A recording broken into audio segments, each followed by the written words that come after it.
Hello and welcome to Meaning Seeker. A quick bit of info about me and this channel. These episodes in particular, you can look at them as a commentary or just a straight to the camera video podcast or audio, depending on where you decide to try this out. And my name's James. I'm an actor. I trained at one of the best drama schools, acting schools in Britain. Certainly the best method school for actors. I'm a writer as well. I'm just completing that part of my creative journey, though I was trained at the same drama school to write as well as be an actor. And so this episode, The Secret Life of Walter Mitty, straight away I think it's a masterpiece. And Meaning Seeker, I'm assuming that you're either a fan of this movie or another movie that I do a watch along episode of, but I'm assuming that you are a seeker of meaning too. I would call it a meaning seeker. I'm not sure that'd be grammatically correct. Also, it's not as powerful, but I've always seen meaning behind the lines. Perhaps it's there, perhaps it isn't. I'd love to see your comments here on YouTube or wherever else I post these episodes. But you know what, let's just get on with it. Let's get to the movie. And I thought I've got the remote control. Oh, here we go, I've got it.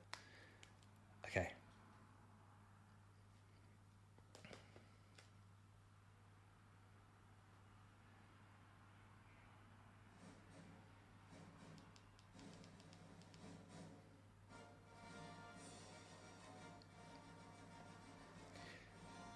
When I first saw this film years ago, it really caught me by surprise. I just wasn't expecting any aspect of this story to be how it is and so drenched with meaning. You might not agree, and maybe you will see or do see things that I don't see. I'd love to see that sort of thing in the comments too. I really feel like this is one of those special stories or movies that is actually, it's for you. It's for everyone. It's for anyone who needs this message or the messages that are here. That's one factor of it. Okay, a lot of people criticize this first bit because they say, oh, even when this came out, writing in a checkbook and writing your outgoings and how much you're spending would have been done on the internet by then. Maybe. But the principle is the same, and actually it's better, isn't it? You haven't got to depend on your 4G or internet mobile connection. Okay, so Walter Mitty, clearly he's giving everything to his job and supporting his family. But now he's actually embracing not just daydreaming all the time.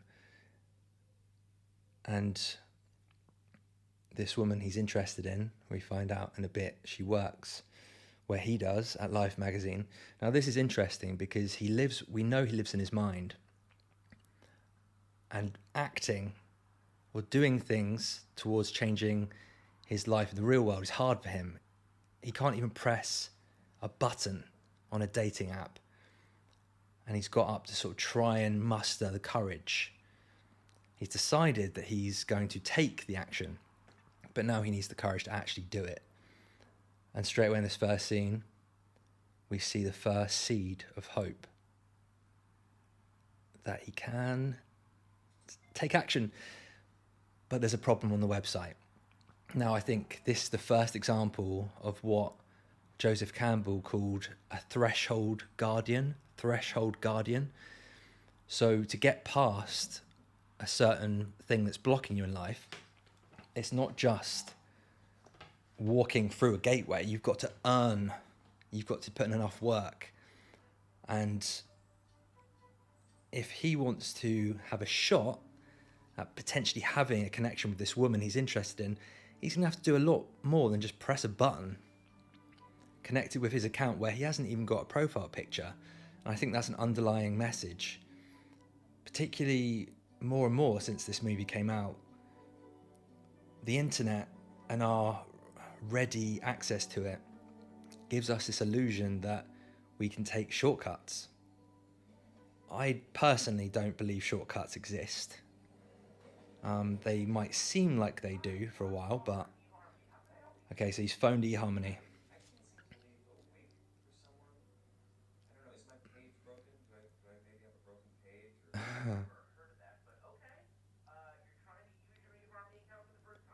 A lot of people would dismiss this part and say there's no way you could get someone on the phone from a dating app. But movies, theatre, TV, it's heightened reality. It's close enough most of the time, but this is close enough. It's not. There could be an alternative version of this reality where you can just phone really easily Tinder or Hinge or eHarmony. So Todd eHarmony is already acting like a mentor, telling him not to skip things. Because Walter puts full effort into his job, we know that. But as hard as it is, we have to find some way of balancing. And here's the first sign of giant imbalance in Walter's life. He doesn't take action in his life. And he's got a really fast, adventurous mind. Walter Mitty's mind is a bit like an Alsatian or a German Shepherd pup. If you don't take it out running or living or doing exciting things, it's just going to play up. And sometimes he probably really enjoys or has really enjoyed these imaginations where suddenly he's just thinking about rescuing the woman he's really interested in, Cheryl, and her dog, rather, and inventing things down a stairwell. But as we see here, not only has it cut him off from the conversation, it's caused him to miss his last opportunity to arrive on time to his work. And now the mentor, Todd, is asking if he zones out a lot. And we see a bit of Walter's delusion here because he thinks it's normal, the normal amount. And maybe it is, but we don't get wrestled away from the present moment entirely to the point that we can't tell the difference between our fantasies in our mind's eye and real life. And he's running into work. Get the impression he's only a little bit late, actually, in the end. And he's jogging. I know you could, well, I mean, you can see this, right? But I'm hoping you're watching this along.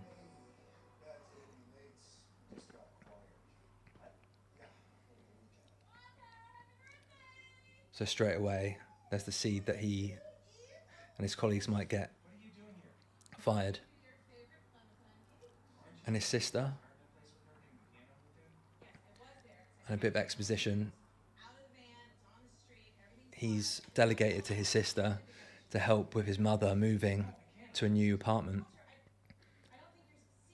And his sister represents the Jungian anima a bit here. Because his sister is chasing her dreams still. And she needs to get to an audition to play Rizzo in Greece. And we see the motto of life straight away on the wall, which I've written up here. I don't know if it's reverse writing.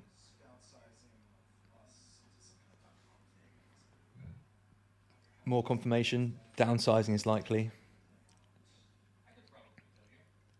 And the antagonist appears. He's in charge of the transition, so he's established himself as their new boss. And potentially the decider of their fate. And understandably, Walter is nervous.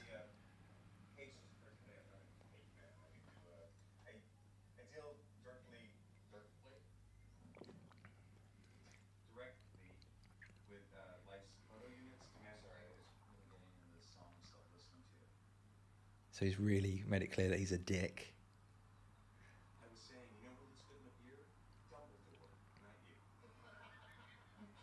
I mean, that is a great burn. It's just a shame it just happened in his mind. And he couldn't tell the difference until he snapped out of his fantasy.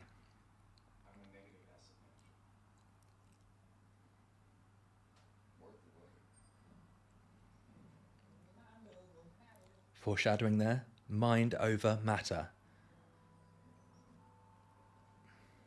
But then maybe the other way around for Walter. He's got to find a way to get matter to overpower the mind, or get them to work in a synergy.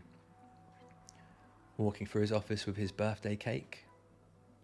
Now this next bit shortly is interesting.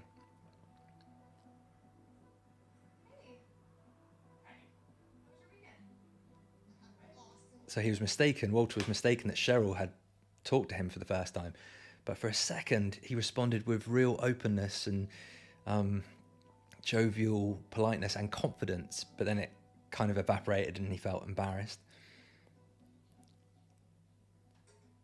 But all his imaginings have actually given him the seed of confidence, because your mind, your brain can't tell the difference between what you imagine and what's real a lot of the time. I like that little look from Cheryl to Walter, because then she reveals out loud, knowing he can hear, that she wishes she spent the weekend with her adventurous, rugged lover, and then Walter imagines being this exotic adventurer.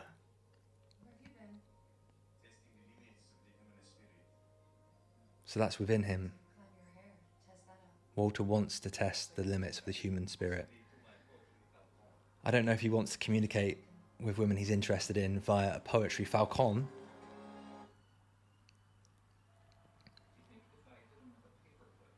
but then again, his fantasies have made him vulnerable to the real world, and now have given his new boss an excuse to bully or humiliate him in some small way.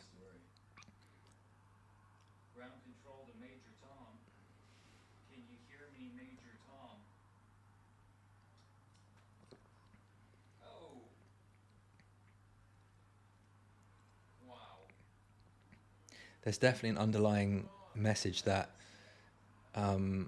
the head of the transition and his two underlings have beards, because they're trying to Jungian shadow impersonate Sean O'Connell, a rugged, brave, intrepid adventurer, but they're phonies.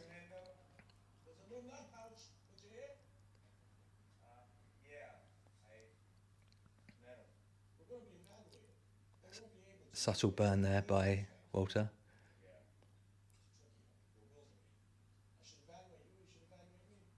Quick sign that Walter is the boss, but they are friends, and that he respects him and treats him well.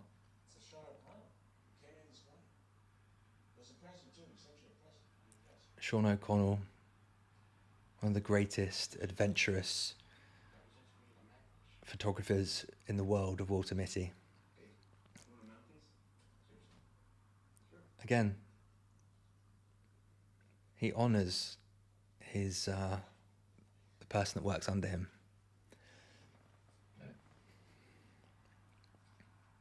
Rumbling's life's done. I want to say thanks. Take a look inside. A gift for all the years of hard work. Sorry about the neck roll. Spilled some blood on that raw saw stitch and got wounded by abdomen, but number 25 is my best ever. The quintessence of life. Link. I trust you'll get it where it needs to go. You always do. Going back to Carl Jung, Sean O'Connell, I think, is a representation of Walter Mitty's shadow self, the shadow life which he never led. And I think that Walter is in turn Sean O'Connell's shadow. And there's signs of individuation there, that they do communicate and they have love and admiration. They need each other. But it's great for Sean, but Walter is very imbalanced, and we see life's motto again. On the wallet which Sean has gifted to Walter, after making it clear that he holds him in such high esteem, here is the photo which will be the front cover to the last ever episode, magazine edition for Life magazine, -25. But it's missing. We learn a second before his friend comes in. I love that actor. I don't know what he's looking at, but he's great. They're all great. It's here, son. Okay, contact you with these frames as soon as you can. Don't say anything to anyone. And I love that he's really got Walter's back. Wanted to inform you all reluctantly that Fraudulent show of giving a shit, as corporate folks often seem to be. I just wanted to inform you all reluctantly that this month's issue will be our last. Yeah, what? Yeah. Sad. News. The fact he had to start again shows it was not sincere, it was scripted. Employees, but as we undergo this transition to life online, we want These are all words devoid of meaning. You're all valued, non-vital but some of you are non-vital. So we're going to work out who we can discard in the trash. Also, we feel sad. But we feel sad about that, for sure. Yeah, sure. Now, some good news. We are very done for Ted Hendricks. Ted interrupts the good news, so called. Never fun this stage, but we do have ahead of us the privilege of publishing what will be the very last issue of Life magazine. What a privilege to have your Just received a telegram about Sean way of paying your rent has never, I'm told, been put in jeopardy. executives here. Well, he broke his long silence and So Ted talks with us through the does understand that Sean O'Connell respects, or deserves their respect. I expect full consideration of -25 for cover. My most grand, the quintessence of life. So Sean is trying to protect Walter here and his job indirectly by saying, I expect -25, my photo, to be the cover. It's the quintessence of life. So rich. And Ted openly didn't know what the word meant. Let's see this thing. Huh? Let's see it. Okay, bit more jeopardy here. Let's see -25, the photo, which Walter knows is missing. But he's thinking on his feet, he's resourceful, and we see some proof of that now. It's being processed. All right. Who's going to question that? Good. Let's process some quintessence. So he's using his mastery in a certain specific area Why I'm clapping. to buy himself some time.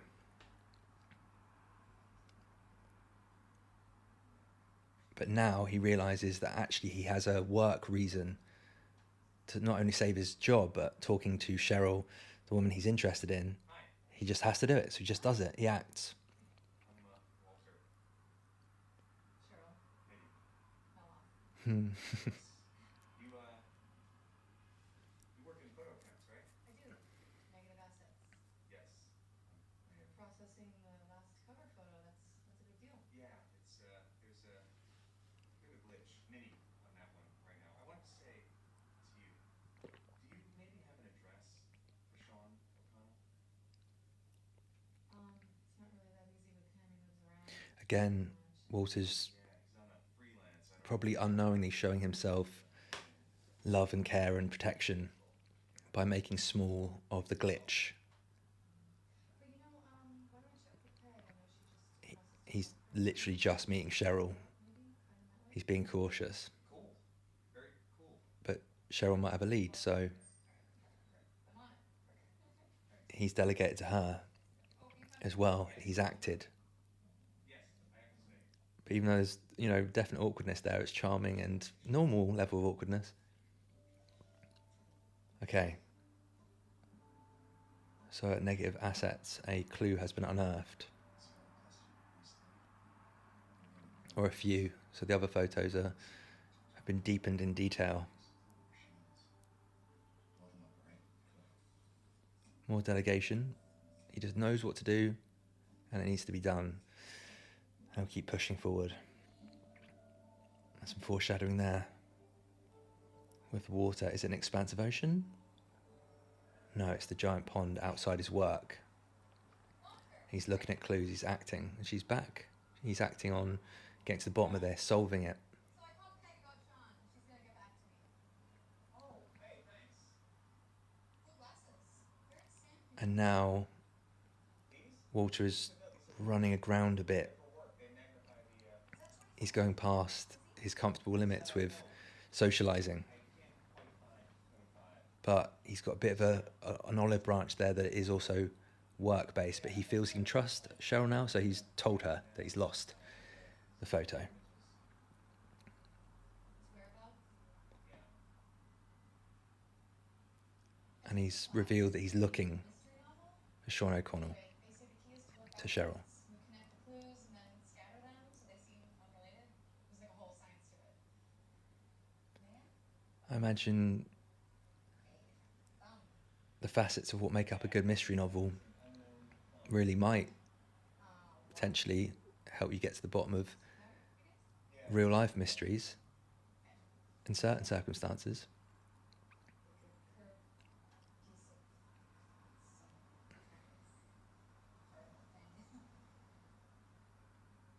Hmm. But hey, you know, the thing with clues my teacher says is you really only need one good one, and then connect, and you can like, oh yeah, of course, and a thumb, water. Apologies for my creaking armchair. So he really is running aground here. He found what Cheryl said's funny, but he's got nothing. Anyway, I should get back. But there's no judgment from Cheryl, which is Fired. it's lovely. I think, you know, on some level you can feel that she gets him, and the nervousness is fine. And then he just flits into his fantasies, and it's not clear to anyone watching this for the first time. But I kind of get it. I wouldn't be crazy for me to imagine that sort of thing, having built a statue of me and this woman I was interested in, or girl rather, when I was younger, when I was a kid. But he's far from blown it. She's, if anything, Cheryl seems more intrigued by him at this point. Okay, and his sister has just phoned him. And again, we see that Walter is often spinning plates. He's often got a lot going on with his responsibilities. Because it's a memento of our mom. A piano is a very big memento. When they moved here, my dad bought it for the year they were married. It means a lot to me. Pardon me. So we see that Walter really, really values meaning. I'm moving in the first month's, last month's deposit. It's 47. So presumably he's lost some money, but probably spent more just trying to get his mother to keep this piano that was her father's. Okay, birthday present time from Walter, from his sister, Stretch Armstrong. I think I had one of those. I think I got it from a fair, a school fair when I was a small boy. Still okay, but hey, I'm not doing sheep though. You gotta move your piano. You can stay at my place until it's ready. I won't be cramping your scene. My scenes? No. Hmm. Sorry this will get changing today. Walter! Look what I found! It's from you and Sam Linderman. More foreshadowing.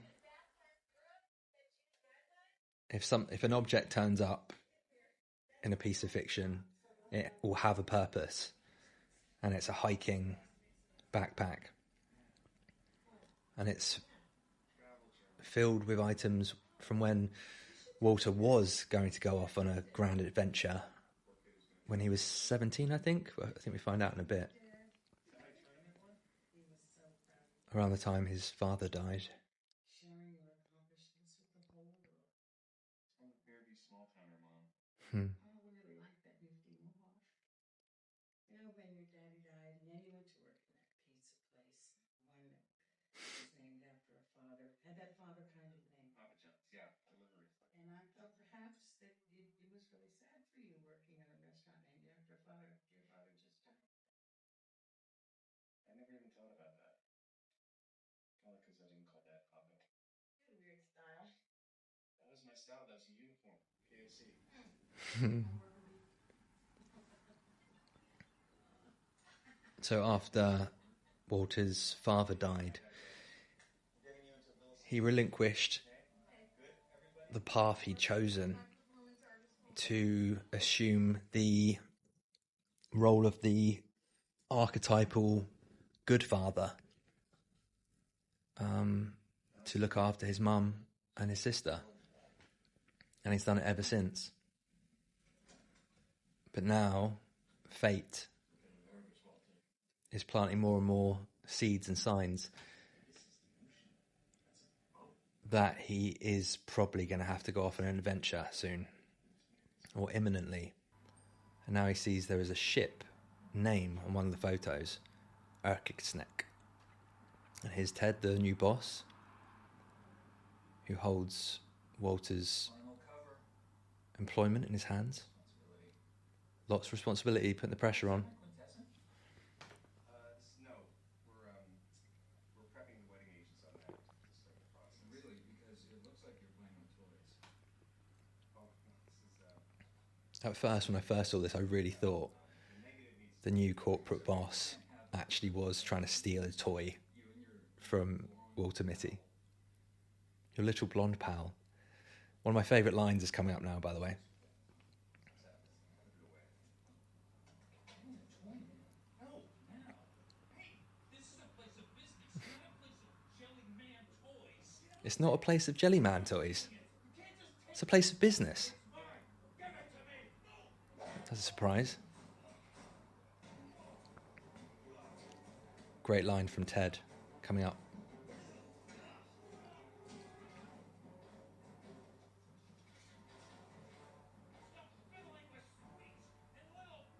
Stop fiddling with sweets and little men. Stop fiddling with sweets and little men. I'm just trying to do my job.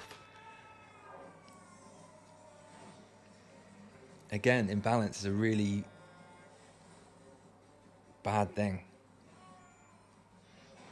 Balance is the way to all good. And it's not easy, but nothing worth doing is, of course. I'm sure you know that. But I know that too, and yet I slip from the path one way or the other regularly, just like anyone. And maybe that's why progress has to be a slow process. As long as we're, in a way, taking and amending ongoing action to balancing things is in itself balance. And maybe that's why progress has to be a slow process. I don't know. Maybe I'm speaking nonsense there.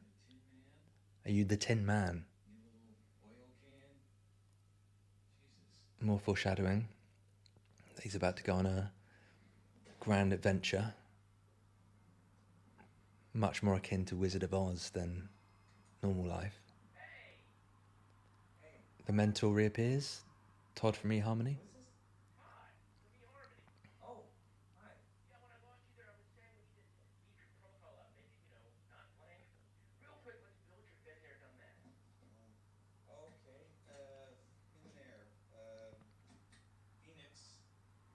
Got wine, and then Nashville, but that was just the airport on the way to Phoenix. So now Todd, as the mentor archetype, is trying to help Walter cross one of the thresholds. No, I'm trying to do like a pina colada song thing. But the bare minimum will never work. It's like drawing a picture of a key and trying to use it as a real key. It's not going to work.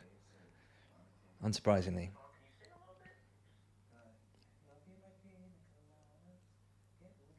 But again, there's more influence from Walter's fantasies. He's trying to control his life. Or maybe he's in denial. Like, I need to get in touch with Walter. Sorry, Walter needs to get in touch with Cheryl via the internet. And it's like, well, you're now talking to each other and you're still under the thrall, under the control of your fantasies. I mean,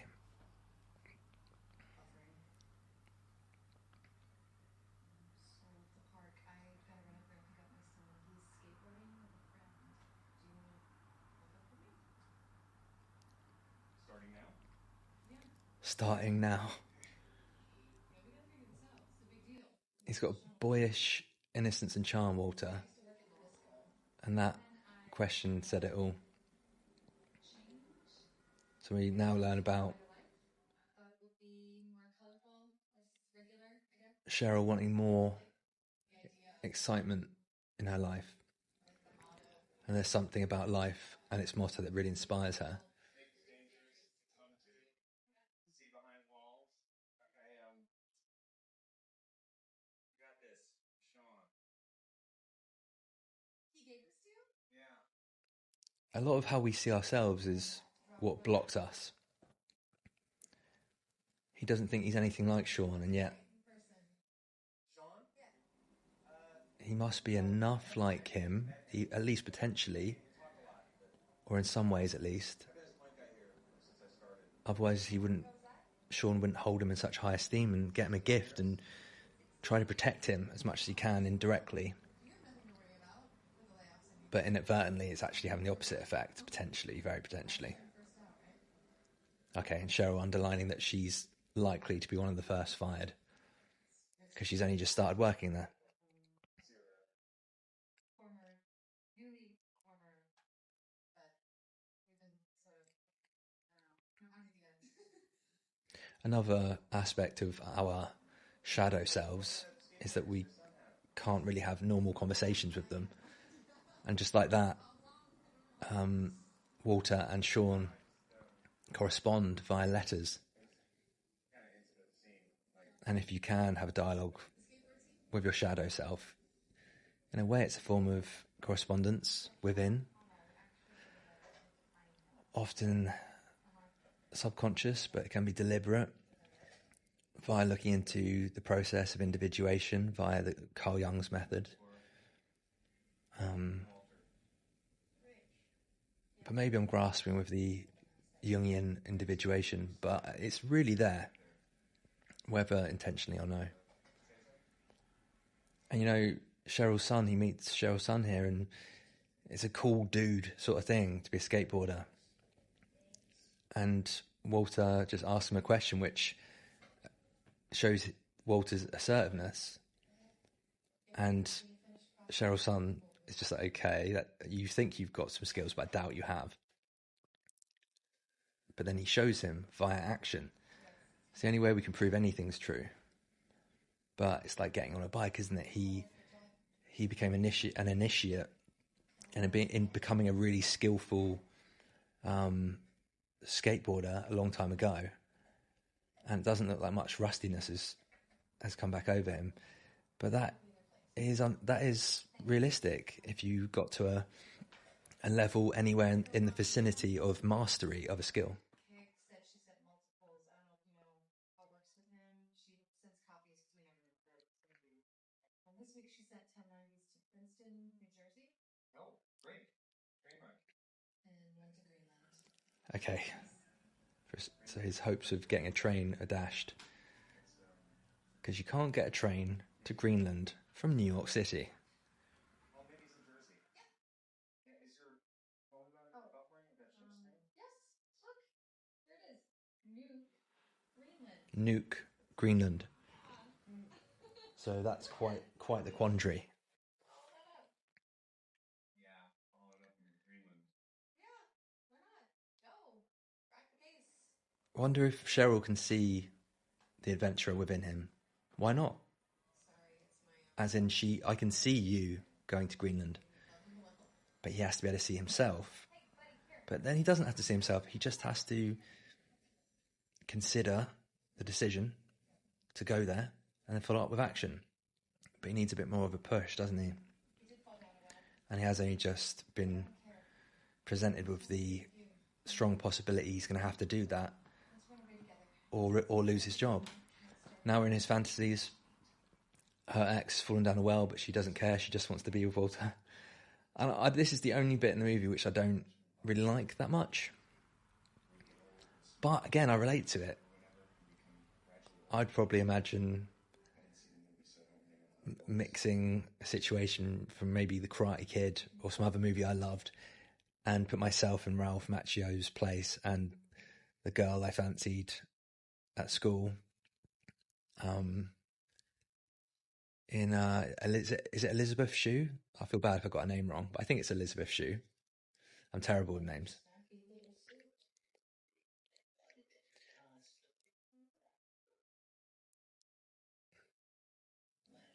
But at the same time, it is nice, this bit, because it does underline that Walter isn't just or simply interested in Cheryl sexually. He can feel a potential connection with her where he feels that he and she could both be really happy living a wonderful long life together and being happy at the end when they're both incredibly old. But in real life, presumably, Walter wouldn't shrink to be a little baby man. But it's like he just zoned out. Where do you go? I started thinking about. But that's promising. He started to admit. I started thinking about, and then I've got to go. My son's skateboarding into the road. That song, Major Tom, that there, and the beard guy was. He doesn't know what he's talking about. That song is about courage and going into the unknown. It's a cool song. So Cheryl takes on the role here of mentor. This time she's taking that, and also anima, but also seeing deeper. Go into the unknown. It's about courage. It's not an insult to call you Major Tom, or maybe he meant it that way because he sees what he wants to see, but I see what's really there. I don't even know what language you're speaking right now. Now his Take me seriously. I got a magazine to execute here. his excuses Next time I see you, I see that picture. aren't working anymore. Next time I see you, I see that picture. Hey, Dream Machine. Hello. I want to feel it. Utmost passive aggression. Proof that you heard me. Next time I see you. That's right, I see the picture. And now things have got it's crunch time. Walter, you are seconds away from making a decision and action, or it's over. Negative 25 is not here. It's nowhere, Walter. Maybe he didn't even send it. Maybe Sean O'Connell still has it on him. And now the shadow self animates the picture of Sean O'Connell. And it starts to gesture. Come on. It's not over. Who you could be is not over. Same your job is not over. It's time for you to find me. It's never too late. But the actions we have to take are always going to be scary. And now Walter is filled with resolve. Maybe he'll fail, but he is going to act. He's going to give it his best shot. Making of a brave man. So just a little bit of his fantasy there, him in a magazine, to see the world on the floor of the airport. Things dangerous to come to, again in the airport. Apparently this is to see behind walls, accurate from Icelandic Air, to draw closer, to find each other, and to feel. That is the purpose of life. I love that man. I mean, it's to find each other. It's underlining that a bit, but he's just really happy, I guess, one of those people. He doesn't want to be on his own, so he just sits next to Walter, even though it's an empty plane. And, Walter doesn't want that, but at the same time, he's okay with it. Walter's a nice guy, right? We see his breakfast as he's starting to fly into Greenland. And we see a beautiful island, largely unspoilt.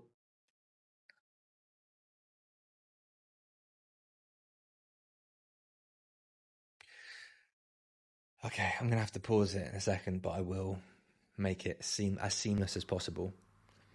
I need to nip to the loo. But you won't have to do anything. And I'm also recording this on my TV, as you can see. Hi. Hi. There's a great danger after you've taken a great, brave action. It makes it easier to then make an easy decision. So this is the red pill, blue pill situation from the Matrix, but with cars. Do you have a car which I can rent? Yes, a blue one or a red one. I'll take the red one. And it looks like a mouth. That's like a tongue, the mountain, and the road is like teeth. It's subliminal, but I learnt about that in media studies in sixth form college. Okay, so he's heading towards what we find out is not only a pub, but also a helipad for a helicopter. Presumably not a helicopter like the swinging sign that's got a narwhal horn on it that goes out to the ships and carries messages and mail. Okay, I've always got the impression it's quite early in the morning, but he needs information from the pub, so he orders a beer shoe. And that's another threshold guardian situation here. He's asking, is there any communication between the ship I'm seeking and this pub? And the barmaid responds, do you want a drink? So she's a threshold guardian. I'm not giving you information unless you buy a beer. So Walter replies, yeah, sure, I'll have a small beer shoe. And now she's let him through the threshold. We helicopter messages to the ships. And then she also confirms the crucial information. We have been in communication and travelling to the Erkigsneck, the ship he's seeking, and did on Tuesday, or I think it might have been the day before this day.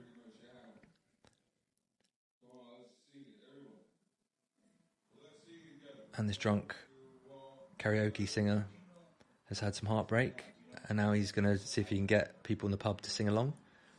So now this man is a threshold guardian, but we don't really know it yet.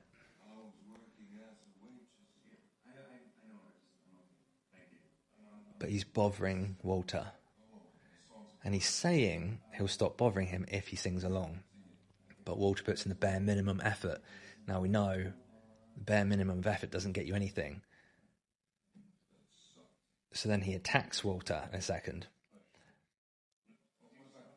But then Walter passes the threshold, passes this threshold guardian's test, not by singing along to Don't You Want Me Baby, but by showing he has courage and fight in him. And it's not a fight that Walter's going to win, especially as the pilot smashes the glass but is about to hit him with it. But then Walter doesn't care about the threat anymore. He sees the ring on the thumb, which is in one of the photos. It's a new clue has become clear. And he stops being violent and tells him that he did fly Sean O'Connell out not long ago. But then he says, well, it's not that amazing you found me. There's like 8 people in Greenland. It's a good place to find a farm. That should be on all the posters for the trap, for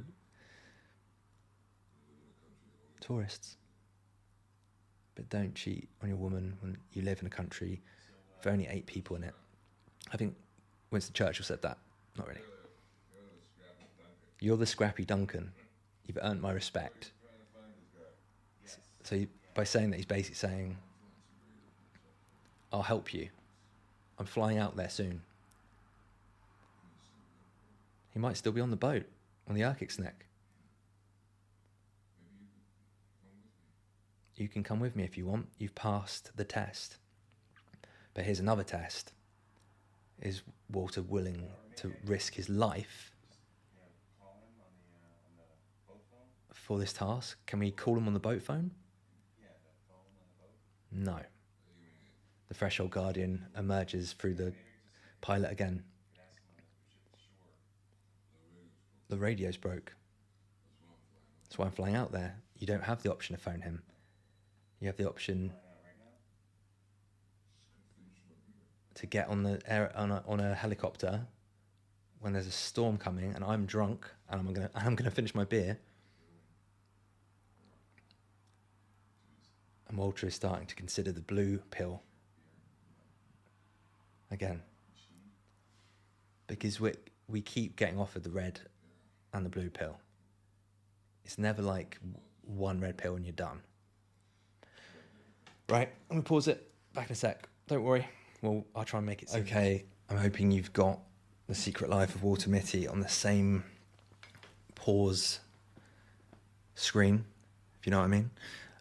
Okay, so in a second, I'm going to go 3, 2, 1, go. And at the beginning of the G in go, I'll press play. Okay. Oh, I need to spot my coffee. Okay. 3, 2, 1, go. I mean, is it really worth it?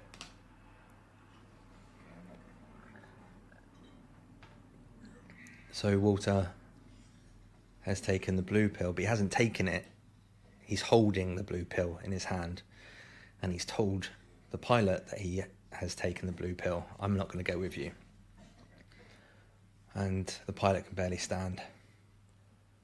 And this is, again, a make or break situation. It's all over.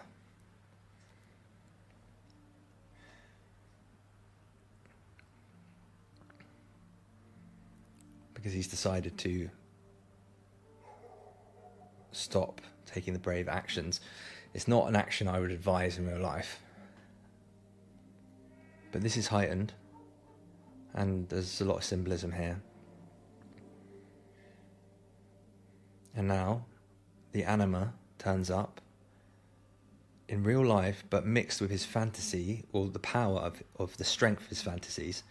But he knows it's not real. He knows that Cheryl Melhoff has not just stepped on the stage at the karaoke bar.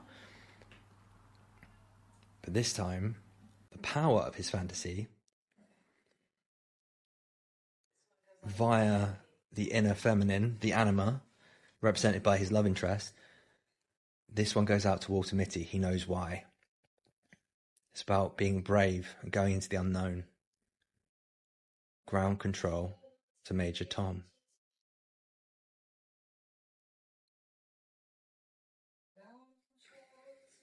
You're so close. When you get to that last bit, I mean, you've got to keep going and you've got to keep maintaining the path or returning to it after little breaks, but you have to keep returning to it. But there are some moments where you really just want to give up. Just when you're inches from the finish line. And the countdown, 10, 9, 8, and the helicopter's about to pull off.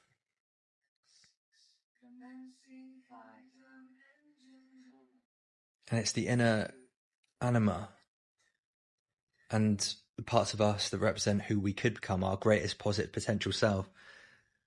And she knows that he might not still do it, but she's hoping he will. And then he follows up that drive to become who he knows he should become.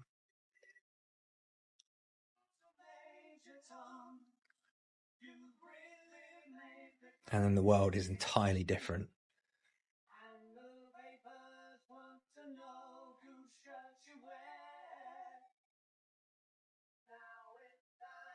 And Walter's just swallowed the hardest red pill to swallow.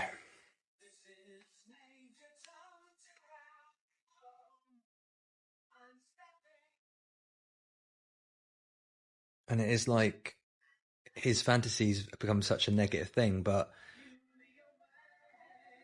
his greatest potential self has used that power that has been negative to coax him via his shadow self, Sean O'Connell on that poster, and then Cheryl Melhoff urging him to be brave and to go for it.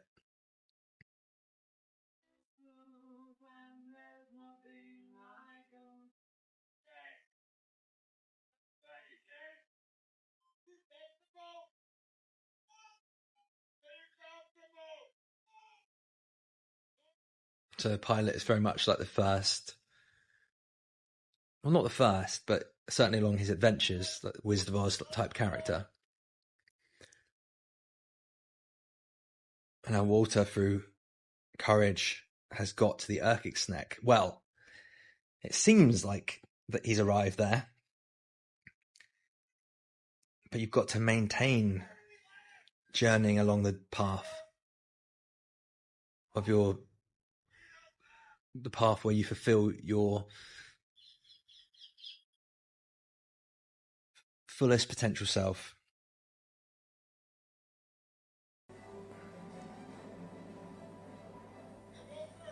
Another red pill situation. So that's the next great challenge. You've got to take the radio parts, Walter. Just jump in the boat.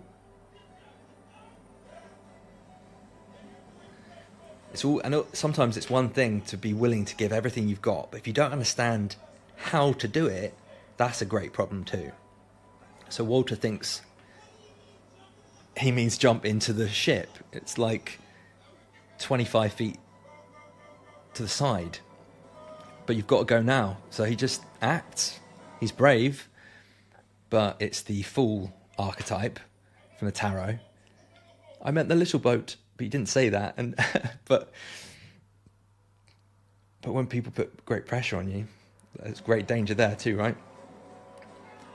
Now it's really funny what the captain starts saying to him, and he does mean the word he says, but the meaning is ever so slightly concealed here. He's trying to give him courage and belief. You've got enough time for us to get you out of the water before you freeze to death. And then he sees a fin circling him in the water. We are travelling through a porpoise school. Don't fear the porpoise. I'm telling you it's a porpoise. But in a way, befriend it. It will protect you from the sharks. But the word's slightly off. Don't fear your purpose, Walter, and anyone watching. Your purpose will protect you from the sharks. He hasn't come this far just to die. And so an actual shark starts attacking him. It's not in his fantasies, it's real. Stop befriending your purpose. But well, no, it's not a purpose, it's a shark. But your purpose will, fight it with your purpose. Your purpose will protect you from the shark. But at the same time, he was actually saying, don't worry, it's a porpoise.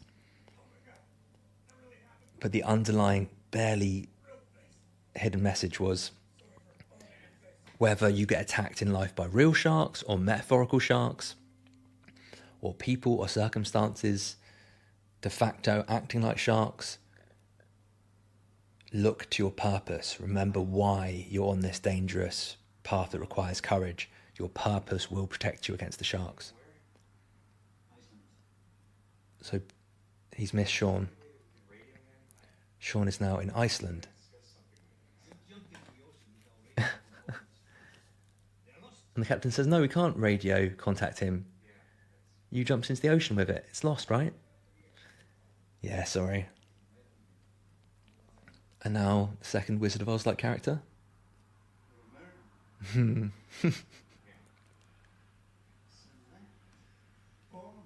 Straight away references Fonzie. Home slice.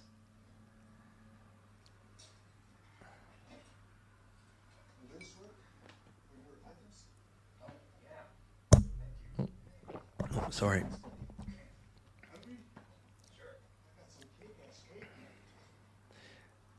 I keep referencing the red pill. He's given him a boon, a prize, a red jumper.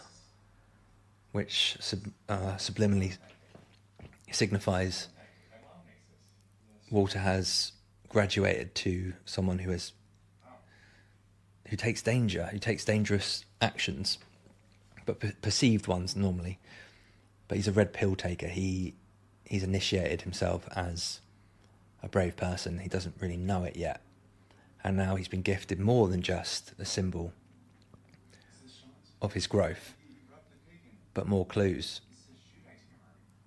There's an address in Iceland for where and when Sean O'Connor's going to be. These guys, the Chilean deckhands, he even gave me some tips for my Instagrams. Facebook friends? Yeah, sure. Great. What is this? I just follow Joker. Eyjafjallajökull. Excuse me? Eyjafjallajökull? What is that? It's in Iceland. It's a volcano. Volcano. Yeah. May 2nd, that's tomorrow. Do you think there's any way we could possibly land in Iceland? Yeah. Yeah? Yeah, we have to in the morning. Great. But you lost the radio. Right, yeah, sorry. That's The long way is the only way. Eyjafjallajökull. So he lost the radio parts, but now they have to land in Iceland, which is where he now has to go. See you at 6 o'clock. But trying to phone Sean, even from the boat, is still a form of shortcut. In real life, it makes more sense to phone someone than find them via an expedition, helicopter rides, airplane rides, ship journeys. Ah, man, just love this film. And now he's got a second friend. Okay, you're here. This is Eyjafjallajökull. It's 15 kilometers. They're now playing the mentor role. Take the shore bike, but be quick. We've shown you where to go, but you're about to lose the opportunity to have a form of transport. What he means, man, is you have to hurry because there's a bunch of horny Chileans who want to go to the strip club. But Walter hesitates, There's only one bike. and the Chilean deckhands have already started running towards the only bike, the only bicycle. And Walter now fuels his action with will and determination and quickly leaves the Chilean deckhands for dust, just about getting to the bike in time before one or all of them tear him off the bicycle. And he's like doing that running motion on the bicycle, as you can see. Absolutely beautiful mountainous surrounds on a clear day. A beautiful lake. He knows he's got limited time to get to Sean and Sean's photo shoot at a volcano. And I'm not going to try and pronounce it, but I'll probably do as well as Walter. Oh yeah, okay, that's way worse. And now we get a great sign of encouragement. I think it's now. Oh no, it's in a minute. It's in a minute. And Todd.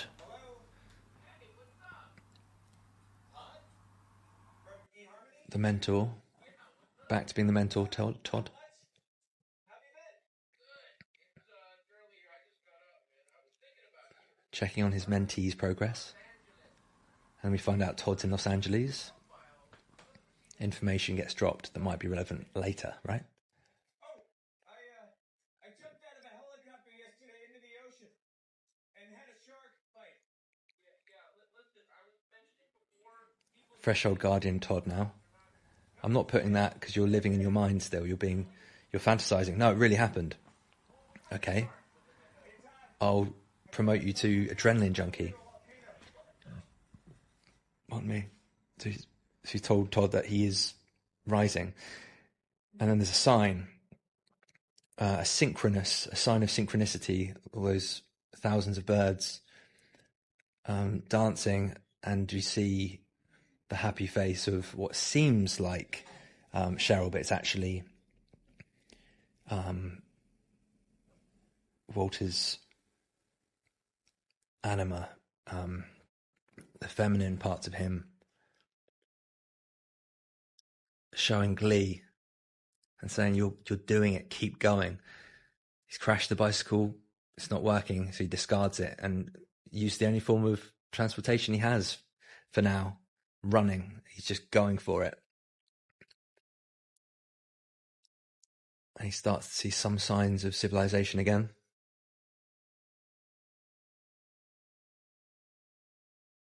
A hotel and people outside, probably Walter assumes leaving or coming or arriving. You guys speak English?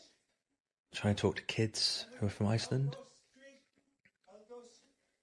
They seem to only get Elgos, and he tries to pronounce the volcano's name. And the older kid, I don't think this guy knows what Elgos is.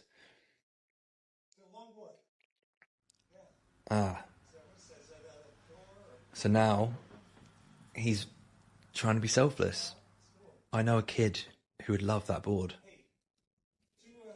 But he shows him something that he might value as a great trade. I know a kid would love that board. But he's trying to do something selfless. It's cool, look, he stretches. Here, check it out. I like that. I like that Walter might not have even clocked that actually he's going to need some wheels if he wants to get to Sean O'Connell on time. And then his friends are saying, yeah, just do it.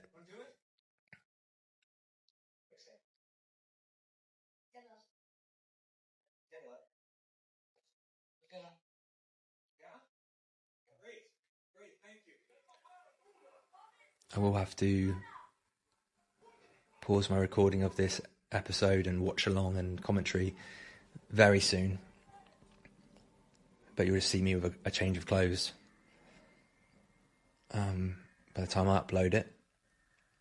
And we do the same thing with the pausing it. And then the 3, 2, 1, press play on go, at the beginning of the go. So Walter's looking around the hotel.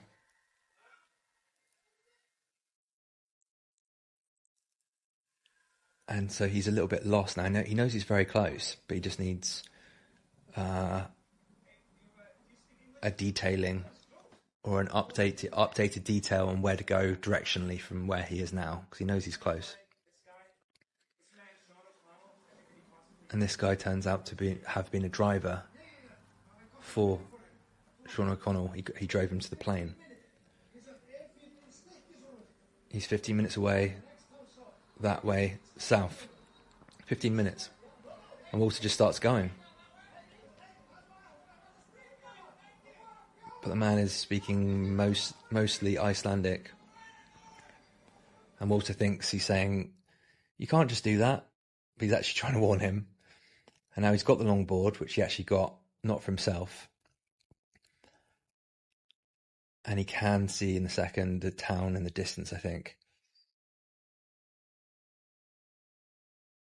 And then he's aware that he's got a winding road down this steep mountain.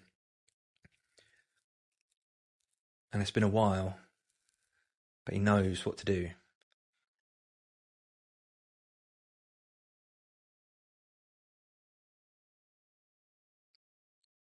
And you see the town. He needs to be quick, so he gets rocks. Now he's ripping apart his old uniform, because he doesn't realise, but it doesn't apply to him anymore. But it's useful, it can be repurposed. Just like his own nature, it's being broken down and rebuilt to something stronger and better and more him, what fills him with meaning. So he's using his old tie, wrapping rocks around his hands so that he can use his palms as a method of turning at high speeds on his skateboard as he goes down a steep mountain road, so that he doesn't rip up his palms and get bloody hands, bloody palms. Fucking love this bit. It just demonstrates being free, doesn't it? And doing something you love. And he loves skateboarding, and he's always wanted to be out in the wilderness, adventuring, being brave, going for it. Doesn't even hesitate with the whole ripping apart his part of his old uniform and the representation of who he was. And he's slowing down now. He's got to the town, and there's clearly elation in and from Walter. He's looking around. Am I just going to see Sean O'Connell in a minute? He is. I better hit pause in a sec.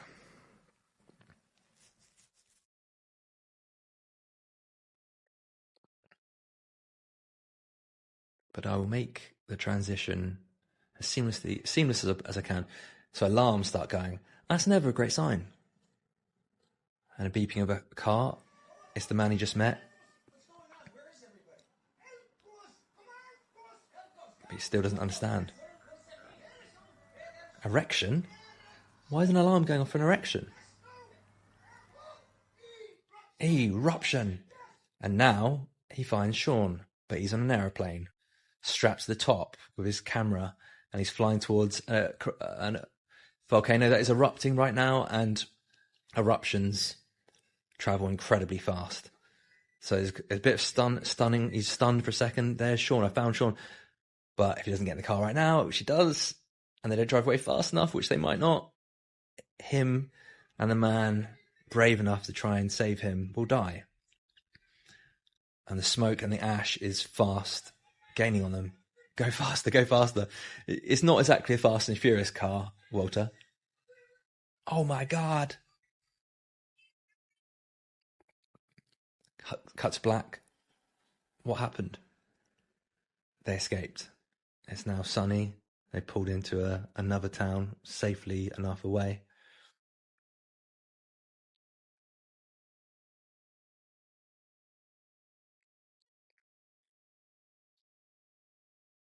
Thanks for coming back, bro. I really appreciate it. I hope you find that. Thanks.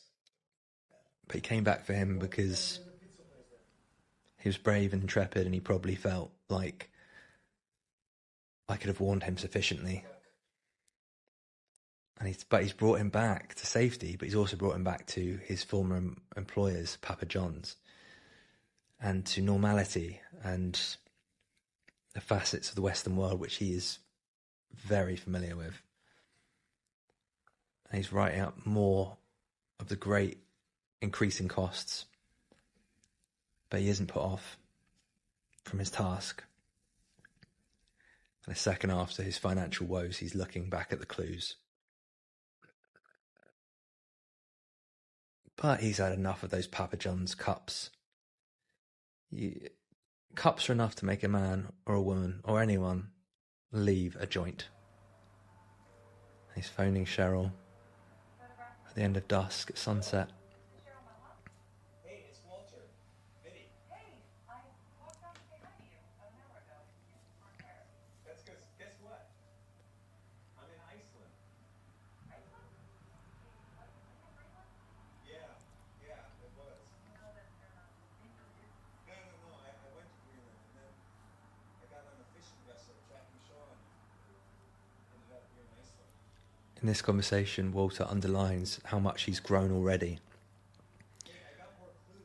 in courage and just by acting on who he always felt he should be. And after underlining and trying to get some help with some clues from Cheryl, he confides in her. I had this idea of who I wanted to be. I had a Mohican. My dad helped me with it. He might have said that later. He got me a backpack, and I was going to travel the world. Hey, I was right on Sean's trail, and I lost him. Strong little man. A strong little man. Thanks. Thanks. But Now, Roger. before all of that, he underlines that he's just almost caught up with Sean. And Hashi is goat hockey. But Cheryl does her best to help, but the translation Warlock. Yeah. isn't. Hoping they would connect. Haven't quite got the right information on that clue yet, or the right source. You left Papa John's because of the cups? Is there something you should be aware of as a customer? Why wouldn't you leave Papa John's because of the cups? Oh yeah, it leads into where his path was, and that he had set up who he's now on the verge of becoming, but then his father died. I was pretty close with my dad. And he died when I was 17. He died when I was 17. We didn't have any savings. So We didn't have any savings, haircut that Thursday. so Walter just acted, did the right thing, got a haircut, and he got a job Papa John's. to take over from his father, from the good father archetype. Shaved my head. My dad gave me the mohawk. Definitely a good dad move. Is it nice there? Yeah, it is. It's really beautiful. Well, it's pretty sucky here. Human Resources has already started letting some of the staff go, so it'll be a lot different when we get back. People have already started getting fired. Hey, I picked something up for I like that Walter didn't tell her about the skateboard yet. you know what? I'll catch you up when I see you. Great. Okay. All right. Okay. Bye, Walter. Got to get back to my adventure. I'll tell you about it later.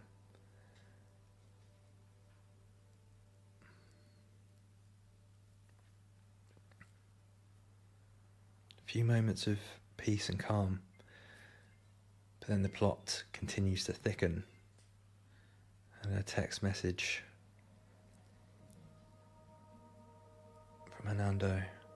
Beard guy firing me unless he sees you straight away. Again, the universe tells him what the next act is. Right, I've got to get a plane back. I'm not letting my friend be fired without a fight, even though he will be returning empty-handed, right? Okay, I think we'll have to pause it here. Okay, right, let's pause it. Let's do a 3, 2, 1, pause, okay? 3, 2, 1, pause. Okay, and you can see the screenshot is on. And I will make this as seamless as I can. Okay, I'm back and it's a day later. And let's continue our journey with Walter Mitty. Okay, so I'm continuing watching it from where I paused it yesterday. But some of you might be watching on DVD, Blu-ray, etc., or digital download separate from Disney. But I'm just going to press the resume button, and then I think I'm just going to pause it for a split second to try and make it easier for anyone else to get to exactly the same point. So 3, 2, 1, go. And at the beginning of the G on the go, I'll press the select button. 3, 2, 1, go. Pardon me. Oh, okay, that didn't quite work, did it? Okay, let's try that again. 3, 2, 1, go. 46 minutes remaining.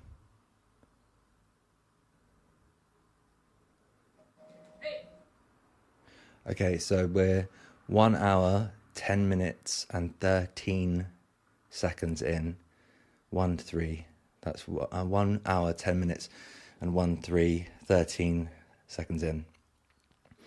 Okay, so just pause this if you need to get to that point, and then replay it in like now. And let's do the 3, 2, 1, go again. 3, 2, 1, go. I see you.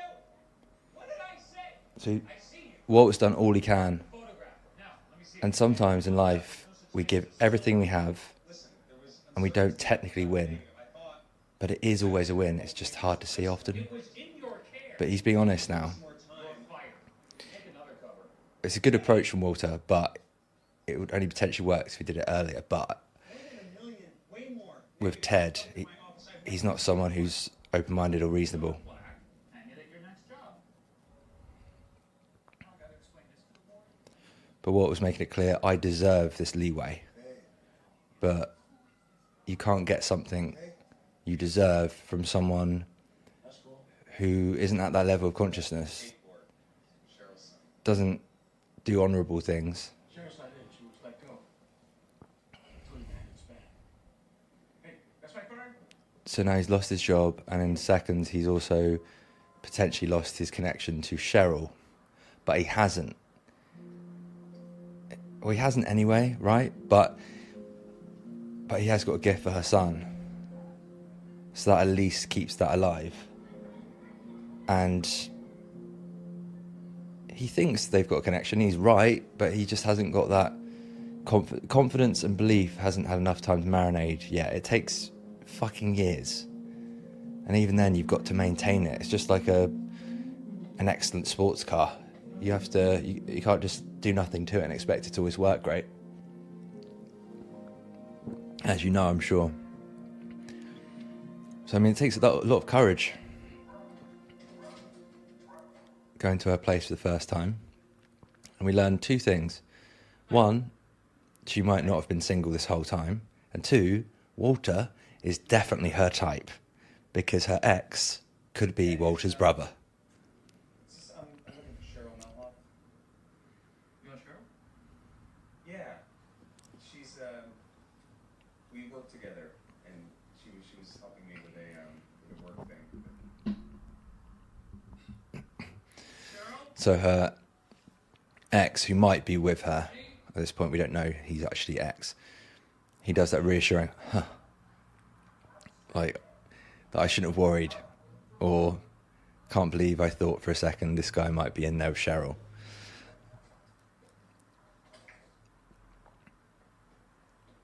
But it's understandable, his reaction. At least at a certain point of growth, but he's left the awesome longboard for her son. But he's jumped to conclusions, assumptions. I don't know about you, but whenever I assume or make assumptions, I've got like a 0% success rate of being right. I think the only reason I'm tempted with assumptions is that sometimes we can confuse assumptions with common sense, or things that are so obvious that pretty much known, like grass being green, for instance. It's not an assumption. I don't know if that's a good experience, but anyway, so he could feel imbalanced. He's lost his job. He's lost his purpose on the task. He's lost the love interest, and the negative, unhealthy, fantasizing habit is trying to claw back into him. But he's still in the real world. He's still staying present, but it's like it's appearing on a screen. So him saying, "Turn it off." Taxi driver says, "No, right, let me out here then." That's him drawing a line in the sand. I'm not going back. I'm lost right now. I don't know what to do, but I'm not giving up. I'm not going back to the old way, and that is brave and admirable as fuck. And Odessa, his sister, is waiting for, pardon me, Walter to do the tipping. Pardon me, sorry, I've got a bit of a dry throat today. But he is kind of giving up here. The fact he's thrown away the wallet, that's a symbolic act of him severing his tie or connection with Sean O'Connell. And so his mum and father's old piano has just been moved into his apartment for the time being, until his mum gets a new apartment. And he hasn't been near the piano really for a while. But he threw the wallet in the bin, so that's a symbolic act of giving up. But he's still looking at the clues.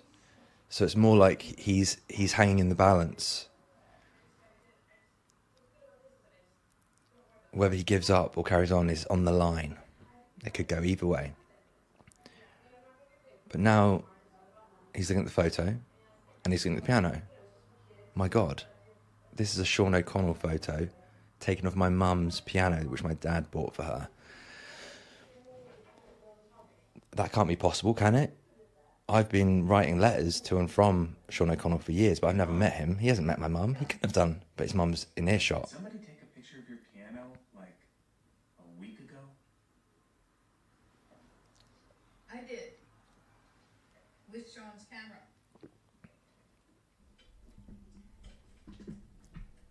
Sean O'Connell's camera? Yeah, he came to visit. Oh, what? Yeah. He wanted to know about your work schedule, when you left, when you came home. He said you really understood life. He was really interested in your work. Mom, why didn't you tell me? I told you. I told you in the produce aisle. I remember. That's one of the moments where But yes, what is it? we've known it for a while, He goes into one of these little places. but when he zones out, when he goes into his fantasies, they are What's the matter? toxic for his life now. His mum told him the other day in the supermarket that she met Sean. And so he wouldn't be lost right now No, I don't know where he is. and close to giving up if it wasn't for his daydreams. Warlords. No, warlocks. So he's going back over an old clue which he couldn't Meet with warlords very soon. make sense of. And maybe he would take my cake so that he could. But again, he's come back to embracing and interacting with the world. He said he wants to photograph snow leopards. And even though his mum did tell him that she met Sean O'Connell, him bringing it up is a reassertion of him rejecting the fantasy world and embracing it. So it's never too late. It's basically that sort of thing. Things can be amended, That's where Sean is. or you can still get the same success or aimed for target. Eventually, it might be a bit delayed. Just don't give in. You were Sean's partner. He told me that you were the person who worked the hardest to make sure his work was realized the way he wished.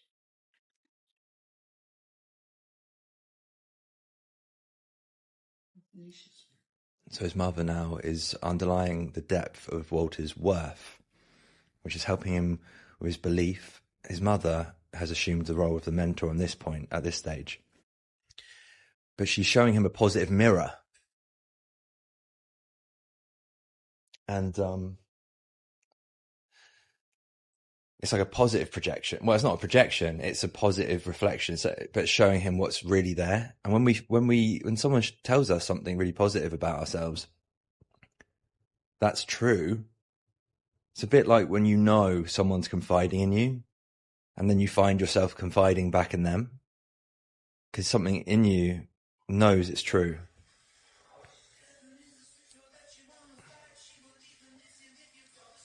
And so his mum's showing him what's in him. And also, not enough's made of that when she says they can't fire you. Because I think Walter could have got his job back later. But anyway, this montage is so great. So it's him fully embracing an adventurous life. Because on his last journey, before he returned home to New York, it was a positive reaction. He was doing what he had to do to save his job. But now it's much more like he's integrating who he's had to become with who he was always meant to be. But on the surface, he's returning to the task, even though he's been fired.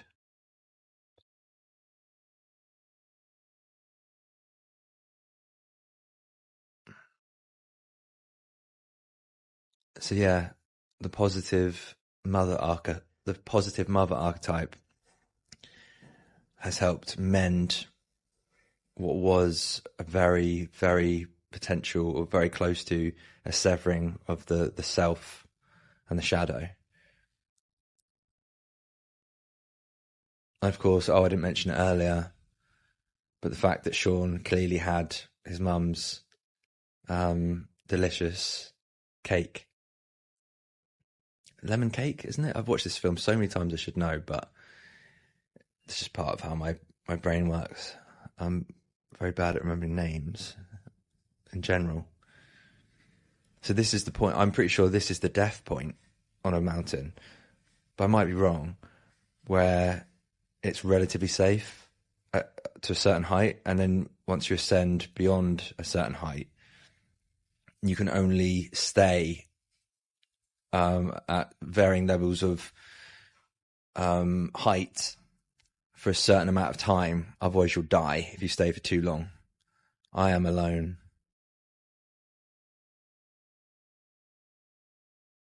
He's alone, but he's really become complete at this point. He just needs to keep nourishing and keep maintaining that part of his life, even if it's gradual, as long as it's consistent overall, averaged out over the years. This is part of him. And I get the feeling Walter's future is going to be a bit closer to what Sean O'Connell does, but not quite the same.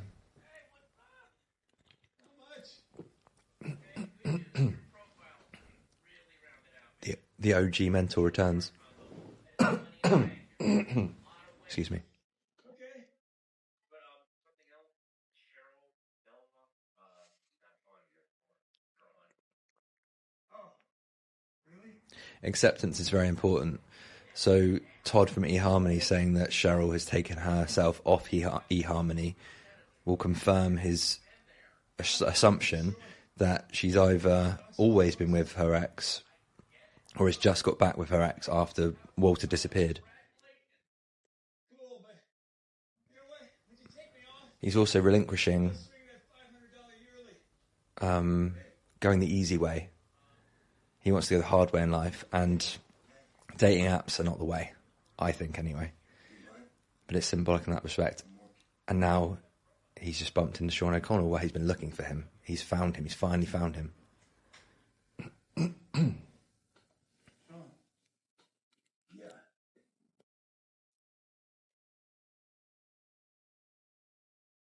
It's Walter.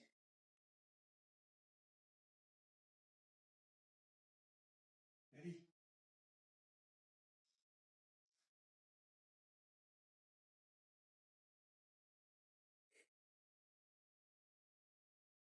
That's right. Seriously. How the hell did you get up here? So Sean O'Connell is the positive shadow. But Walter is also his shadow, as I said. So it's quite an amazing thing if they arrive in the same place. That's individuation. That's the fulfillment of your fullest positive potential. You join the self persona with the anima and the shadow. You relinquish all the dead wood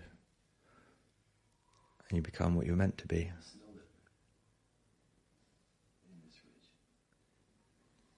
So like as soon as he sees it's when he realises it's Walter, it's like come on. I've never seen it like this actually to this moment. It's like come and you're part of my job. You can come and sit with me. Let me let you know what I'm doing.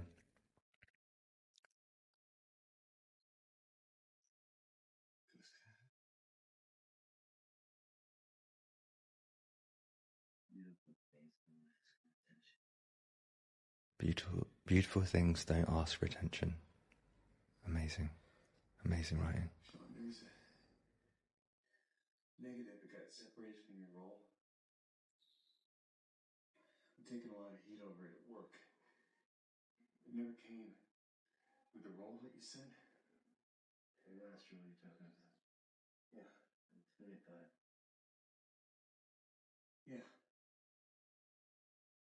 You're sitting on it. What am I sitting on? It's in your law.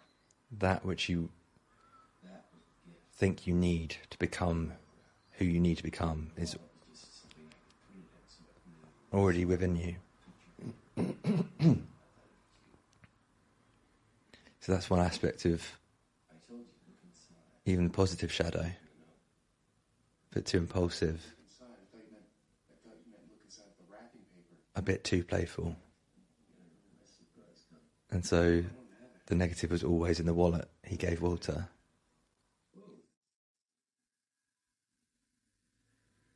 And this is triggering for the shadow. Because the shadow gets triggered by being rejected. I mean, I'm are being banished. For a very long time, but that is not a good move at all, with a valuable negative. Sorry, I thought it would be a playful kind of thing. Playful? You're playful. I see what you're saying. Walter's very much the left brain, and Sean's very much the right brain, creative versus order. Again, he was honest. But you should always be honest. So it's hurt his feelings, but he'd feel much worse if Walter lied. I love how the hints of childishness. And obviously you've seen it, but him just marvelling in all the beauty and worth he sees in Walter, which he knows Walter doesn't see himself. And that's why he took the photo of him for the last cover of Life magazine. But Sean lives in the moment, and that is better. But again, it has to be a balance, because there's so much gold in the shadow and there's so much gold in the self, and both become more themselves when they join up.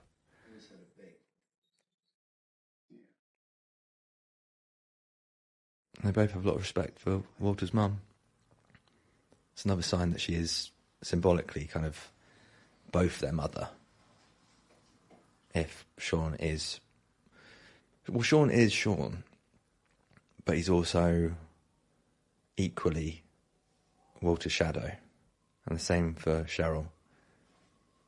I love that. The first one I watched was like, why is he not taking the photo? But then when he says it, it's like, it makes so much sense. And that moment there of Sean O'Connell just being, he's so clearly in the moment. When are you gonna take it?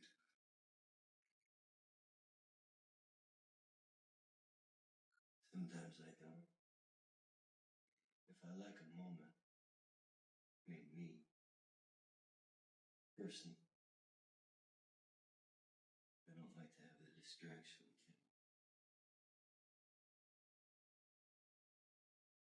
So I stay. Yeah.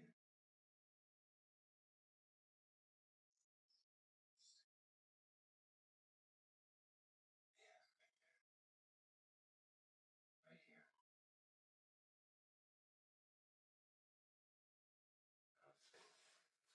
It's gone, and he's fine with it, because that's why he's a great artist. He doesn't do it to be lauded for how amazing the photos are he takes. He loves finding this balance with nature and capturing it. But it's not about capturing it.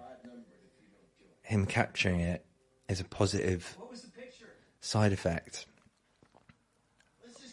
He wants to share the love he has of the natural world and the world. And sometimes he doesn't take the photo.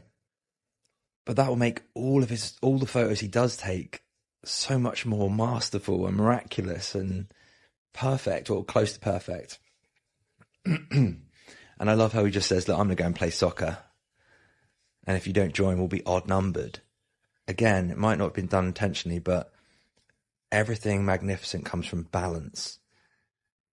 And if Walter joins the football match, they'll be even. It will be balanced. It will be better. And I'd like to have known a bit more about the time he spent with Sean O'Connell before the football match, after. There are little clues. I feel like it's a bit too subtle.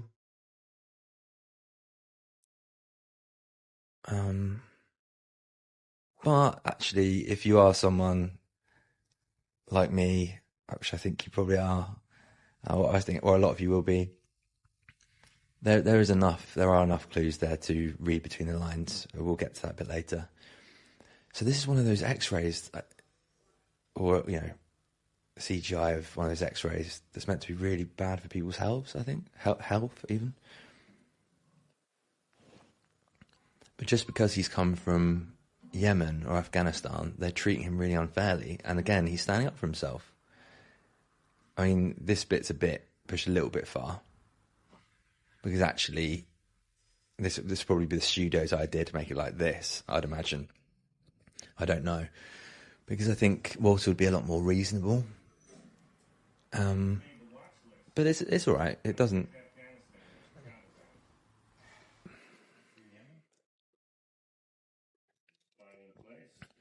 So the police are clearly respect him a little bit more than they're suspicious of him, but they're just doing their job. It always bothered me that his flute might have got broken. I didn't like that.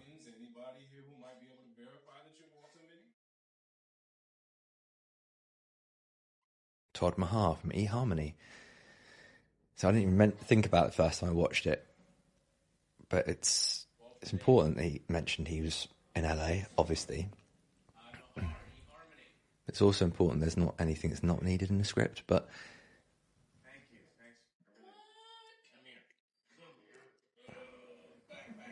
I like it when people have long conversations. If you start to learn more about the characters, that's all right. That's more than okay. So the mentor has rescued him just by confirming he's telling the truth and getting Cinnabon.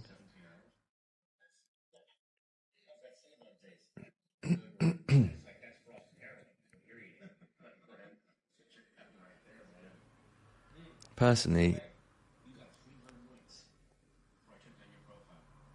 well, I guess actually he is sort of doing what I was about to say should have happened, maybe in a different way.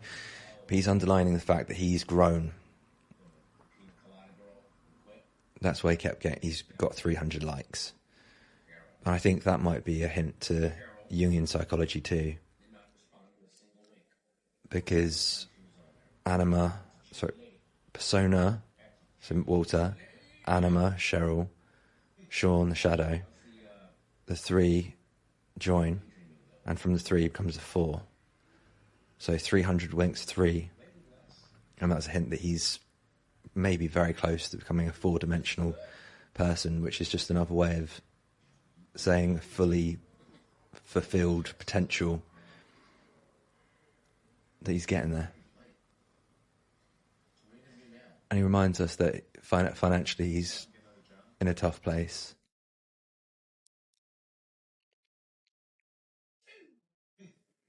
But that first solution's probably not the way Walter should go.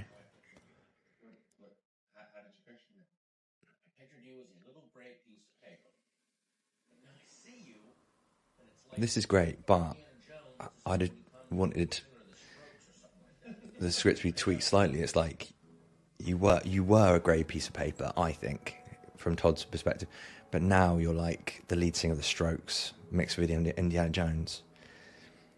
And I'm grateful to have just happened to have come into your life to see that transition. But to be fair, that's already clear. It's not criticism. I think this is a masterpiece, as I said. But I think there's always a different way to do things. So you could have just got the same sort of job, but selling this antique, very valuable piano means that he can carry on being the good father, supporting his family, and follow his own path, because he's paid his dues. And we know enough about Walter now. It might take him a bit longer, but he'll be happy. And he'll find it easier to support his family. And I won't get into, all the stuff with his sister, because that character's not really developed hugely well, but stories are only about so much, right? But yeah, when I've rewatched this, you see when Walter earlier on throws Sean O'Connell's gift, the wallet with the life motto in it, into the bin, that she spots it. So it completely makes sense that she did carry on stirring a little bit more so the food doesn't burn, and then grabbed it. And I think she foreshadows that earlier too, that she's got a habit for that. So again, he's looked after, on an archetypal level, the good mother, and so the good mother has looked after him. Again, balance. If you maintain balance, when you maintain balance, balance also maintains you. and that's a beautiful synergy. And then when you get to that point, it's enjoyable to keep that going. So Storm politely storming into his former employer's board meeting. Wait, I'm sorry. Not welcome. Not an employee. Sorry. And he could have negotiated his job back. But he's filled with belief now. You have 2 days to recover. And he knows he doesn't need this job anymore. There's your quintessence. And that's one of the bits of clue that he's now much more connected with Sean O'Connell. Like there might be a voicemail that Sean checks in with every few days, so that they maybe check in every week or something. I am loving it. It's conceivable in a few minutes. And it's fair enough here that Walter unveils how much of a fraud Ted is. This thing that you do, Ted, where you come into a place. But it's like tough love. He's just great. You know that those people worked really hard to build this magazine. But he's planting a seed in Ted.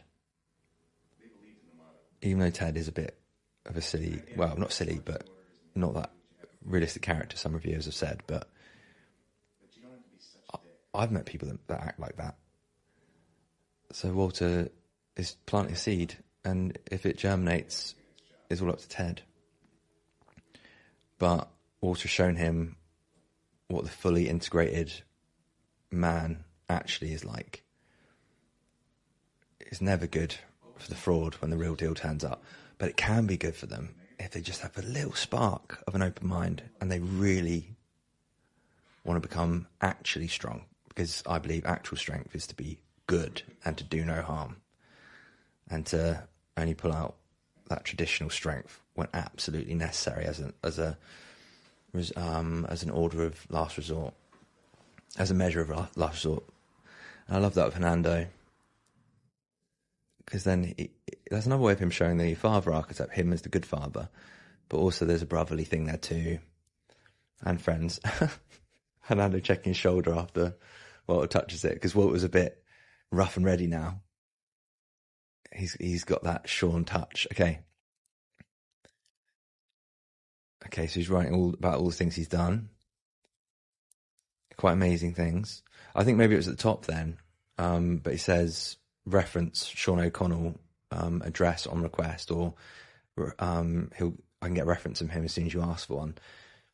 So as subtle as that is, it confirms that they are much more in touch than they were. And I think it will be something like there's a way of Walter sending him a message so that he'll hear back within a week. So with that in mind, so Walter, Cheryl's got in touch. So that there's renewed hope there. But it's good that he just let it go. In a way. I mean, in real life, it's better to just not assume. But this is the way he sounded is fair enough at the same time, and it's realistic. But yeah, this is nice because it shows how right for each other they might well be, because it's fair enough that Cheryl's done this. It's really good to say thank you, isn't it? Pay credit where it's due, and I really believe in that. But that's enough evidence that actually Walt's now thinking, oh, maybe I just assumed wrongly, and he's just an ex, and I've seen strong enough evidence, but that doesn't mean that there's any truth in the evidence. Sometimes there's evidence, but it just confuses the truth. But then when you look into it, you realise it's always, I don't know, I'm going off on one there a bit, but everything, like I said before, everything should be maintained, right? So that goes for the truth too. If there's some doubt, look into it. So he's got a severance pay, and he wants to make sure, because Walter Mitty does things the hard way, or he goes the whole way rather. I got that email from Rich yesterday. It was really good. Walter, thank you. That was just a really cool thing to do. I just saw it in Iceland. But that's it. I'm taking this afternoon. wanted you to know you weren't boring me. That day in the park, I was thinking about, this doesn't sound weird, but I was thinking about you. This is awesome.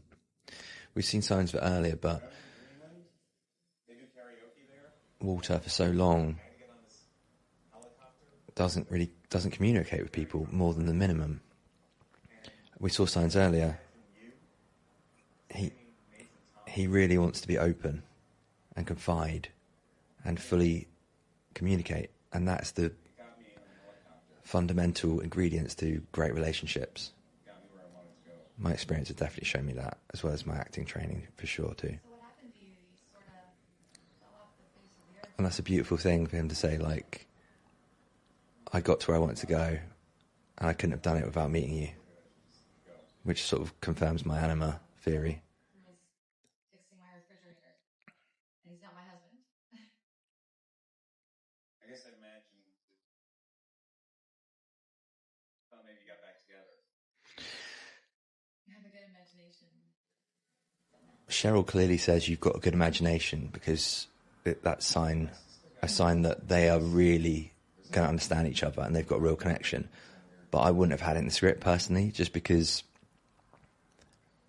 sometimes when people say you've got a good imagination, it's because what you've just said is something they wish was true, which is not the case. But it's just there's too much potential confusion there. But that's just if, you know, if I was working on the script before it came out, and I might be wrong, but I love that he just asked her out on a date. What's the smoking, the teenage sex? No, she's just real. So yeah, Cheryl's got a connection with the positive integration of the inner child, and Walter's sister is doing her best to integrate that. I guess it's from when you know what you want to do as an adult when you're a kid. And I knew when I was a kid that I wanted to be an actor and like a storyteller, but I didn't know I knew. But the fact that Cheryl said that she relates to Rizzo too, I guess shows that she's got the positive side of the integration when it comes to joining up the inner child with the anima too. And I love that she's with him when he sees that he's on the cover. And I love that he's honest, that he's like, I will buy one later, I just didn't want to look uncool. Being honest about being trying to be cool is cool. It would be really lame if he went, and just made it an act, you know? And I love that he holds her hand and it makes her happy. There was something else I was going to say before. Do you know what? I need a wee. But I will have, I will just cut and say a couple more bits before we end this episode of Meaning Seeker. I'm back. So there's one thing. I mean, there's so many different ways. But I mean, at least there is that subtle, but like for those who want to look deeper. But he is in much more frequent contact with Sean O'Connell, and that after sort of realising that, I was like I felt like Walter Mitty's immediate future would clearly be fine, but it was just a bit too up in the air for me. And there was even a point where I thought he could negotiate a bigger fee because he no longer works for Life magazine. But, you know, then just a minute ago, I was thinking that actually, if he, which he clearly could have done or probably did maybe, spend more time with Sean O'Connell, he must have told him that actually, I'm not having trouble at work, I was fired over this. And then you've got the positive shadow in Sean saying something along the lines of, You'll be fine. You don't need that place. I'm a freelance artist, photographer. You can be freelance too. I still need you to finish my work, as Walter's mum said was true. And he said, so have more freedom. Come and catch up with me every 6 months. I'll keep you posted. I'll keep you posted as to what I'm up to. And that's every maybe 3 to 6 months, come and join me for a few days. But get a PO box number in New York. Oh no, I'll just post it to you. I'll post the negatives to you from now on. And how much were you getting? Your salary? And then let's assume that Walter tells him, and Sean just starts laughing. Not that Sean cares about money, but it's just saying, but this is the cut I was paying to Life, or this is how much they were paying me. So you should be getting, let's say, 25%. And maybe he starts talking about how the 9 to 5 thing is not good for people. It's certainly not good for him. And he knows, Walter, it's not good for him. You're a creative too. You know, maybe he'd say something also like, if you don't want to finish my work forever, I understand, but I'd like you to do it as long as you can. Yeah, so maybe Walter starts his own independent freelance practice, but maybe he eventually then starts doing, I think it's going to be a mixture between what he did and what Sean does. I don't think he becomes a photographer. And I can imagine him catching up with Sean O'Connell, and but also going on adventures with Cheryl and her son. There was something else as well. But anyway, just to say as well, I'm almost certainly going to do another episode of this, watching Walter Mitty, but not for a while, but maybe in the next 6 months, maybe less, because there have been so many times that certain moments in the film I've relayed ideas which were better than I think I did on this watching of it. But at the very least, I know that with my favourite films, or maybe TV shows too, we'll see, I'm definitely going to do more than one. So yeah, please pop your comments below, because obviously it's good for my channel and growth, but I actually really want to know what other like-minded people and or lovers of this film, or just anyone who's interested enough to write a comment what you think, because for me, genuinely, I never want to be right. I would love to know what the truth is underneath things. And what I mean by that is, what is the actual reality of anything, really? But it's difficult for humans, right? Because some of us are drawn to the objective, but we're human, so we are intrinsically subjective. So is that only so far we can get? Very possibly. But then, I don't know. I think it is possible to get to an objective enough state, if your objective is the objective. Because I don't want to believe what I want to believe. I want to believe what is actually so, because I believe the truth is the truth, whether I believe it, whether you believe it, whether you can convince me of what you want me to believe is the truth, or whether or not I convince you of what I want to believe is the truth, because that's all subjective, that's all ego.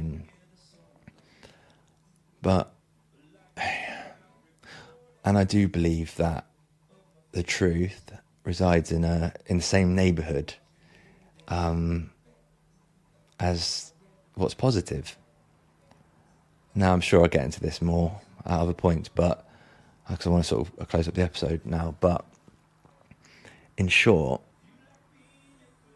when I've been under the thrall, the domination of severe depression, which I know a lot of people are at some point in their life, all of the negative shit that your mind is telling you, it's like a really conniving but skilled con man, and everything that the negativity is telling you is so convincing. But then when you get to a more balanced place, you know without any doubt that all of the skewed arguments, no matter how convincing they were and compelling, even when you're in a more balanced place, not negative or positive, but you're free of the depression, you know it was all fucking bollocks. And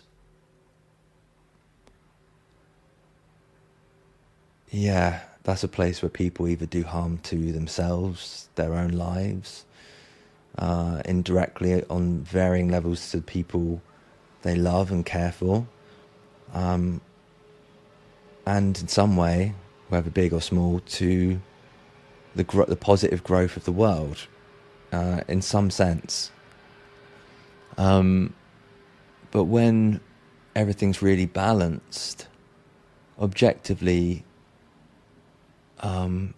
balanced, things are positive. And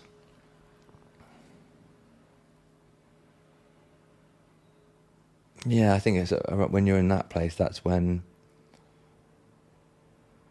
it takes a long while, but positive thought, attitude, it keeps multiplying. Yeah. And Walter Mitty, The Secret Life of Walter Mitty, helped rejuvenate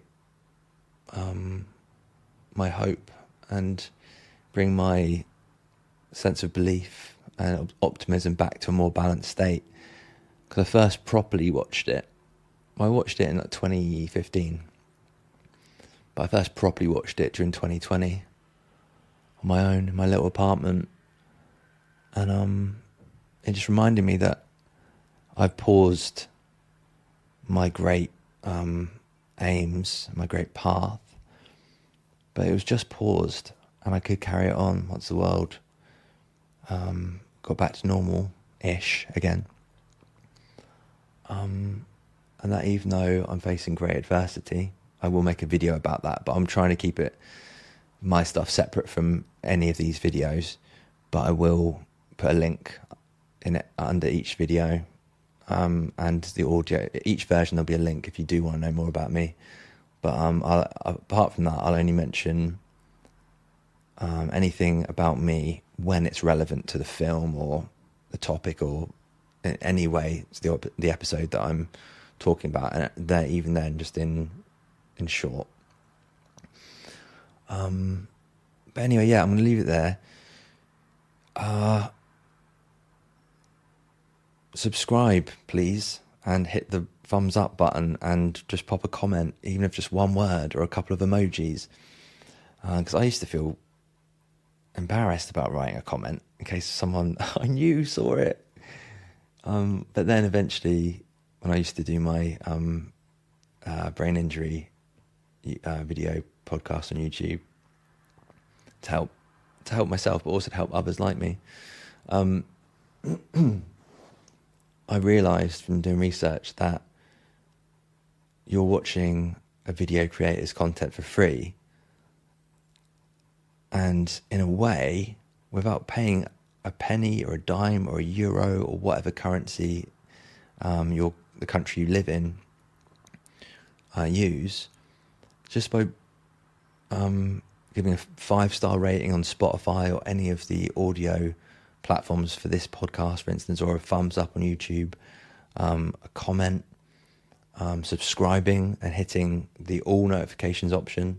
I think everyone should hit all notifications to start off with, because then after like a few weeks, you know if you really always want to know about new episodes, and then you can just select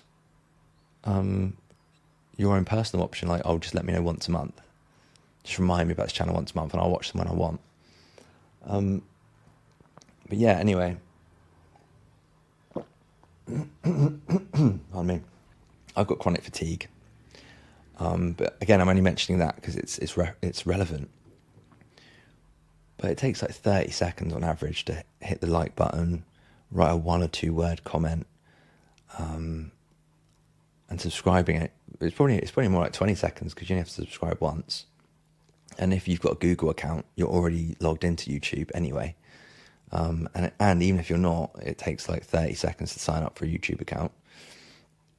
And yeah, also I'd because what I'm saying is spending 20 to 30 odd seconds is sort of the same as, in the long term, throw me a pound or 2. But also, if you know anyone who might like my channel, I'd really appreciate if you hit the share button and just send them a link on WhatsApp or via regular message or email, or you know, or maybe it's someone you live with and said, do you want to watch the next episode because it's this film you love, or it's this book you love he's going to talk about. There's lots of different potential forms of content I'll be talking about on Meaning Seeker, not just solo YouTube video and audio podcasts, which are kind of commentaries. There'll be lots of different things. It'll be very varied, and it's about meaning, but also generally during forms of fiction, and all the ways which fiction is beneficial. Sometimes it's just entertainment. I'm sure I'll do videos where it's just so funny, you know. I don't know. Well, we'll get to that, I'm sure. I've gone on a bit, haven't I? But I do, and I think it's good to go on, because then if you like that, I only want the people to subscribe that actually want to. Yeah, and I will set up a Patreon and a Ko-fi at some point as well, just as another option. And I expect with those, the only difference will be that there'll be maybe 1 or 2 episodes a month on average. That'll be behind a paywall. But again, I've got chronic fatigue, so I won't really be able to do anything more than that.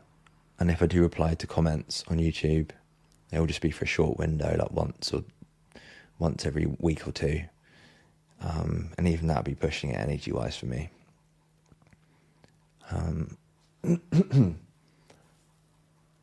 Yeah.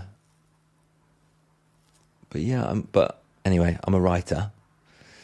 So that's one aspect of this whole thing. Because I do believe fiction should be about exploring ideas. And they can certainly be about exploring ideas that you believe in as a writer or a creator. But I'm always going to give both sides of the argument. Because I do agree that people who do that in any situation, not just creators, it's kind of propagandistic. And that's subjective. But we can only reach the truth, or true meaning even, by not having a dog in the fight, not taking a side. Oh, be good, do no harm, be an inspiration, for sure.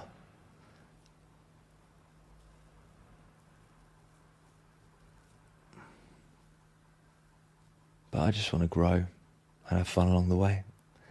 And I bet that's true for you too. Yeah, so give me a follow, a like and a comment and a cheeky share. And also I'd like to know what movies, films, TV episodes, topics, novels, might have just said that, or anything that has enriched you with meaning, there's lots of things that I might do. I think I'm going to do a reading of the Red Book, Carl Jung's The Red Book, at some point. And also, there's a book called The Death and Resurrection Show, From Shaman to Superstar. And that's been out of print for a long time.